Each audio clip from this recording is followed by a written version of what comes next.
വാഹനങ്ങൾക്കായി ഒരു മിത്രം. Grand auto hub, Meppadam, Chelakkara. ഇനി നിങ്ങളുടെ വാഹനങ്ങൾക്ക് വേണ്ട എല്ലാ സേവനങ്ങൾക്കും സമീപിക്കുക ഗ്രാൻഡ് ഓട്ടോ ഹബ്.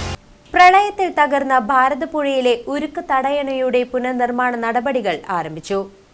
ചെറുതുരുത്തി പ്രളയത്തിൽ തകർന്ന ഭാരതപ്പുഴയിലെ ഉരുക്ക് തടയണയുടെ പുനർനിർമ്മാണം ആരംഭിച്ചു. റീബിൽഡ് കേരളയിൽ ഉൾപ്പെടുത്തിയാണ് 12.6 കോടി രൂപ ചെലവിൽ ഇത് പുനർനിർമ്മിക്കുന്നത്. പഴയ തടയണ നിലനിർത്തി പുനർനിർമ്മിക്കുന്നതിൽ പല മാറ്റങ്ങളും ഉൾപ്പെടുത്തിയിട്ടുണ്ട്. മുൻപ് വെള്ളം തുറന്നുവിടാൻ പൈപ്പുകൾ ഉണ്ടായിരുന്നത് മാറ്റി 2 വശങ്ങളിലും ഷട്ടർ വയ്ക്കും. വേനലിൽ പൈങ്കുളം പമ്പ് ഹൗസിലേക്കടക്കം വെള്ളം ഒഴുക്കിവിടാൻ ഇത് സഹായിക്കും. 2016 നിർമ്മിച്ച തടയണ 2018 പ്രളയത്തിൽ മാന്നന്നൂർ ഭാഗത്തെ പാടശേഖരത്തിന് സമീപത്ത് മണ്ണിടിഞ്ഞ് പുഴ ഗതിമാറി ഒഴുകിയിരുന്നു. മണ്ണിടിഞ്ഞ ഭാഗത്ത് സർവേ പൂർത്തിയാക്കി വലിയ കരിങ്കൽ ഭിത്തി നിർമ്മിച്ച് വെള്ളം സംഭരിക്കും. പുനർനിർമ്മാണത്തിന്റെ ഭാഗമായി സാധനങ്ങൾ എത്തിക്കാൻ പുഴയിൽ പൈങ്കുളം പമ്പ് ഹൗസിന് സമീപത്തെ റോഡ് നിർമ്മാണം പൂർത്തിയായി.